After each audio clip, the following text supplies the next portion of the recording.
안녕하세요. 최창호입니다. 잘 지내셨죠?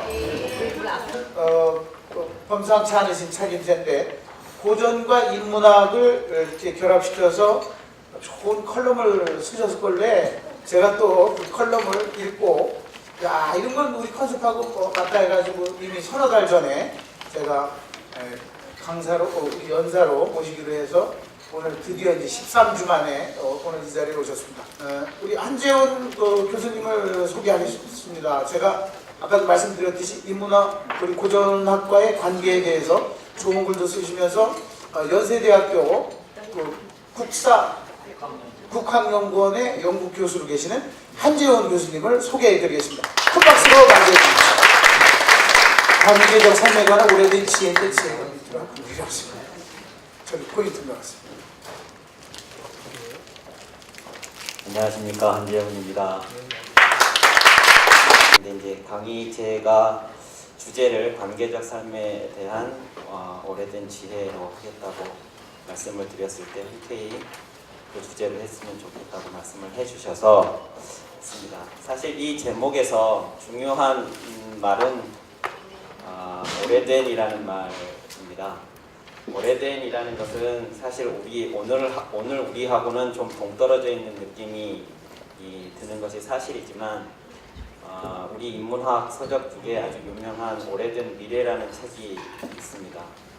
그 오래된 미래라는 책은 저도 대단히 감명 깊게 읽은 책인데요. 오래되었다와 미래라는 말은 사실 잘 어울리지 않는 말임에도 불구하고 우리들이 현재 살아가면서 지향해야 할 미래의 어떤 대안이 오래된 우리의 삶 속에 있을 수 있다 하는 것을 보여주는 아주 좋은 서적입니다. 그래서 저도 오래된 미래라는 말을 참 좋아하는데 오래된 지혜라고 할 때 제가 의도했던 것은 그런 것을 의미한 것이었습니다. 사실 우리들이 이제 살아가면서 각자의 삶을 사느라 바빠서 우리들이 대단히 밀접하게 서로 관계 맺고 있다 하는 것을 좀 놓치는 경우가 있는 것 같습니다. 그래서 우리들이 이제 이번에 큰 나라에서도 큰 그 사고를 겪으면서도 이 관계라고 하는 것이 이렇게 잘 유지되고 이어져 그래야만 하지 이게 각자의 삶으로 분단되어 가지고는 또 다른 그런 일들을 겪을 수 있지 않을까. 그래서 서로가 서로에 대해서 밀접하게 이렇게 관계 맺고 있다 하는 그 생각들을 좀 우리가 했으면 좋겠다. 이런 생각을 했고요. 그래서 이 관계적 삶에 관한 옛사람들의 오래된 지혜를 우리가 한번 들어보는 시간을 갖는 것도 좋겠다 이렇게 생각을 했습니다. 제가 처음 말씀드리고 싶은 말은 이 사람이라는 말입니다. 한자로 사람인 그리고 우리말로 사람 할 때 이 사람이라는 존재를 이제 어떻게 이해할 건가 할 때 이 사람이라는 말을 우리가 좀 살펴볼 필요가 있는데 여러분 우리말 사람은요 영어에서처럼 이렇게 person이나 people처럼 단수일 때를 부르는 말과 복수일 때 부르는 말이 따로 있지 않습니다. 우리는 한 사람을 말할 때도 사람이라고 말을 하고요. 사람 전체를 말할 때도 사람이라고 말을 합니다. 왜 그럴까? 우리는 언어가 발달하지 않아서 단수, 복수를 구분하지 못해서 그럴까? 하면 그렇지 않습니다. 예컨대 노랗다라는 색깔을 표현할 때 우리말에는 노랗다를 아주 다양한 스펙트럼을 하나하나를 집어가면서 표현하는 말들이 있습니다. 노랗다도 있고 누렇다도 있고 노리끼리하다도 있고 노르명하다는 말도 있고 아주 다양한 노랗다에 대한 표현이 있습니다. 그것은 우리가 구분해야 할 필요성을 갖고 있기 때문에 그런 말들을 발달시킨 것이겠죠. 그렇다면 사람이라는 말은 왜 단수와 복수를 구분하지 않았느냐 하면 그래야 할 필요성을 우리는 느끼지 못했기 때문입니다. 왜냐 하면 한 사람이 사람 전체라고 믿었기 때문이거든요. 또 사람 전체가 한 사람으로 수렴된다고 믿었거든요. 한 사람의 삶과 사람 전체의 삶이 결코 분리될 수 없다고 믿었기 때문입니다. 불교에 인드라망이라는 게 있죠. 불교에 인드라망이라는 게 있습니다. 이 인드라망이라고 할 때 인드라는 인도의 수많은 신들 중에 그 한 신인데 그걸 한자어로는 제석천이라고 합니다. 혹시 절을 가신다면 절에 다니시는 분이 계시다면 제석천을 아실 텐데요. 그 인도의 수많은 신들 중에 제석천이라는 신이 인도 말로 인드라입니다.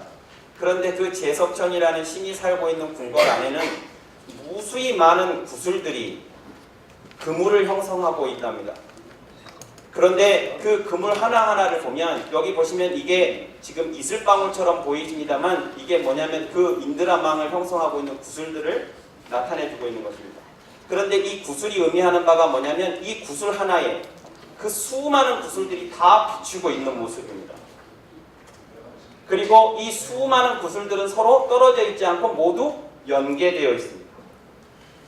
그러니까 나 하나에 이 세상 모든 것들이 다 들어와 있고 나는 그 모든 것들 하나하나에 다 들어가 있다. 그리고 이 서로가 서로에 대해서 끊이지 않고 연계되어 있다. 이것이 우리들이 살고 있는 세상이다는 걸 보여주고 있는 것이 인드라마입니다. 그것이 이제 나왔던 그것으로부터 나오는 개념이 연기지요. 이 세상에 그 어떤 것도 서로 간에 인연으로 맺어져 있지 않은 것은 없다 하는 거 말이죠. 그러니까 이게 대단히 중요한 생각입니다. 내 하나에 이 세상 모든 것이 들어와 있고 나는 그 모든 것들 하나하나에 다 들어가 있다 라는 말이죠. 이게 분절되어 있는 것이 아니라 대단히 긴밀하게 그 하나하나와 내가 인연으로 맺어져 있다 하는 이 생각 말이죠. 그래서 이것들이 우리의 유명한 시인들의 시 속에도 이런 말들은 들어와 있는데요.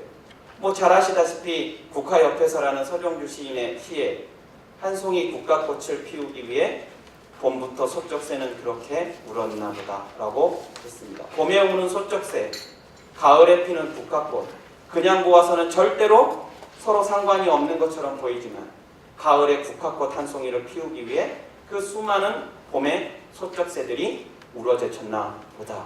그 봄의 소쩍새와 가을의 국화가 결코 무관하지 않음을 보여주는 말이죠. 또 장석주 시인이라는 분은 대추를 이야기하면서 대추가 저절로 붉어질 리는 없다. 저 안에 태풍 몇 개, 천둥 몇 개, 벼락 몇 개가 들어있을 것이다.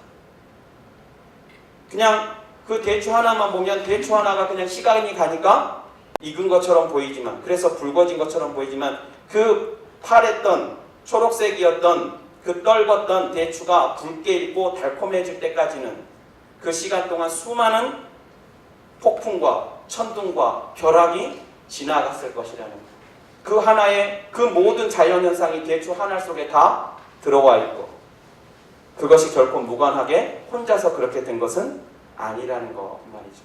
이게 우리들이 생각했었던 그 관계성에 대한 이야기들입니다. 하이브 논어에서 공자는 이런 말을 했습니다. 군자는 어울리기는 하지만 같아지지는 않고 소인은 같아지기는 하지만 어울리지는 않는다. 이런 말을 했습니다. 어울림하고 같아짐이라는 게 비슷한 말처럼 들립니다. 그냥 들으면. 그러나 어울림과 같아짐은 완전히 다른 말입니다. 같아진다는 건 나를 버리는 겁니다. 남에게 자신을 버리라고 강요해야만 같아질 수 있습니다. 내가 나를 버리거나 남이 그 자신을 버리거나 둘 중에 하나는 자신을 버려야 같아질 수 있는 거죠. 그러나 어울림은 자신도 남도 건강하게 존재해야만 어울릴 수 있습니다. 군자는 어울리기는 하지만 같아지지 않는다는 얘기는 스스로 자신이 자신의 빛깔과 자신의 향기와 자신의 맛 이것을 가지면서 나와 다른 사람의 빛깔과 향기와 맛을 인정해준다는 뜻입니다. 그러나 소인은 같아지긴 하고 어울리지 못한다는 얘기는 내가 그 사람한테 맞추거나 나를 버리고 상대방 보고 나에게 맞추라고 강요하거나 둘 중에 하나를 선택한다는 것. 그래서 제가 오늘 말씀드리고 싶었던 건 관계적 삶인데 관계적 삶이라고 하는 것이 반드시 윤리라고 하는 것으로 귀결될 수밖에 없는데 그 윤리의 핵심이 나의 존재가 다른 것들에게 유익한 것이어야 한다. 인데 그 다른 것들과 공존하기 위해서는 내 자신이 건강해야 한다. 나의 빛깔을 내가 알아야 되고 나의 향기를 내가 찾아야 되고 내 목소리를 낼 수 있는 사람이에요. 내가 내 것을 소중하게 생각을 할 수 있을 때 상대방이 나하고 다르다 하더라도 그의 빛깔이, 그의 향기가, 그의 소리가 소중하다는 걸 인정할 수 있게 됩니다. 이것이 관계적 삶에 대한 옛사람들의 오래된 지혜입니다. 감사합니다.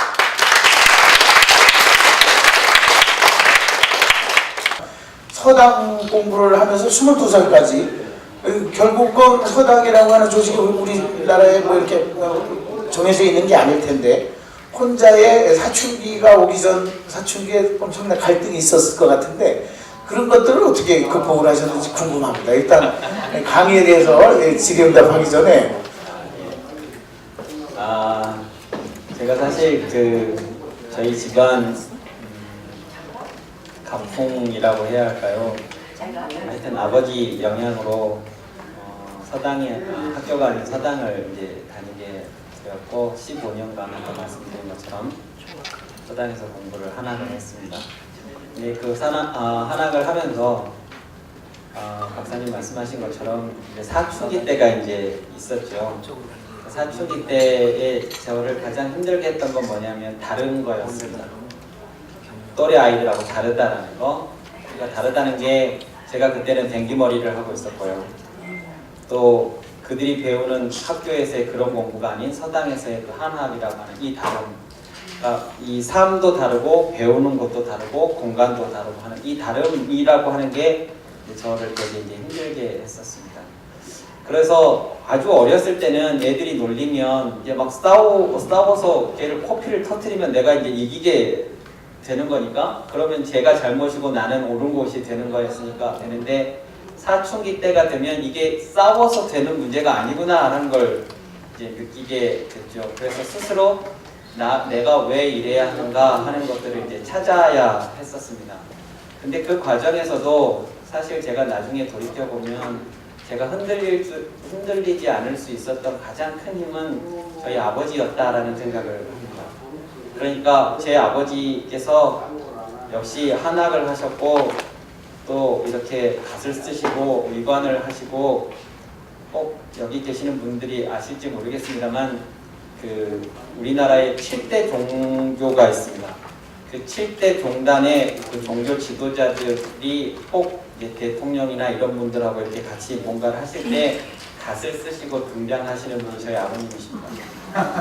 그래서 저희 아버지를 어려서부터 보면서 지금하고는 전혀 다른 모습의 그 의관을 하시고 한학을 하시고 그렇게 살아가시지만 대단히 제 어린 눈에는 멋있어 보였어요.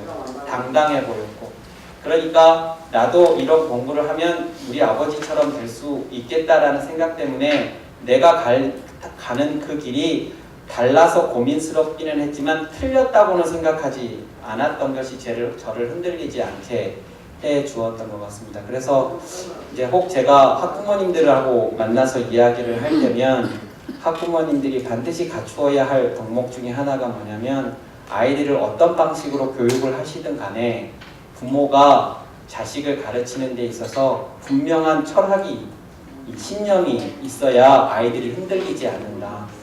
부모가 자기 생각 없이 여기서 이러니까 이렇게 따라갔다가 저기서 저런다고 하면 또 저기 따라가고 이렇게 막 갈팡질팡하면 아이들은 수십 배, 수백 배 흔들립니다.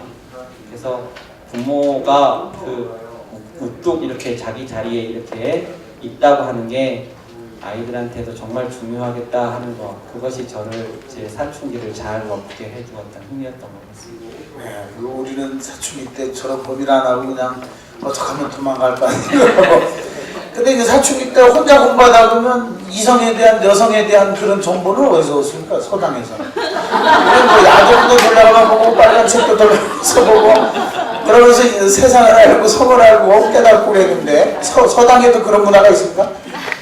양의 차이와 질의 차이는 있을지 모르겠지만 사람 사는 사이에 그런 게 다 비슷한 게 있습니다. 다 똑같답니다. 뭔가 양이 같이 사관학교에도 그게 있습니까, 제동이? 저희는 없었는데 여학생들이 있기 때문에 네. 남녀가 저는 촌 출신이라서 대학을 졸업하고서는 천장분석부터 붙여서 해서 맹자거리를 봤는데 그 주역을 1년 동안 책상머리다 놓고서는 보다가 도저히 저는 그게 혼자서는 안 되는 건지 선생님 스승이 없으면 아무리 뒤를 들여다보고 앞을 들여다봐도 저는 주역에서는 완전하게 손을 들었었습니다. 근데 지금 이렇게 그룹에서 아주 새로운 감동을 받았습니다. 감사합니다. 질문을 안 하시면 아무튼 유승용 이사장님은 질문을 없이 감상을 말씀하셨는데 주역이 그렇게 힘든 거예요? 사실은 저도 주역은 20살 무렵에 딱 한 번 읽어보고 다시 공부해야지 하고는 아직 못하고 있는 영역입니다. 사실 주역이라고 하는 게 먼저 알아야 할 것들이 굉장히 많습니다. 이게 이제 특이한 구조들로 되어 있고 이제 기호도 많이 등장하고 그 기호들과의 관계라든가 뭐 이런 것들이 들어가 있기 때문에 사실 혼자서 공부하시기는 좀 어려운 지도 인도해 주시는 분이 계셔야 접근하기가 좀 어려운 읽음에서도 뜻을 알아야 되는데 뜻을 모르니까 전혀 진도가 안 나요. 그러니까 이게 그 아까도 말씀드렸듯이 주역이 동양에서 가장 오래된 정전 중에 하나거든요.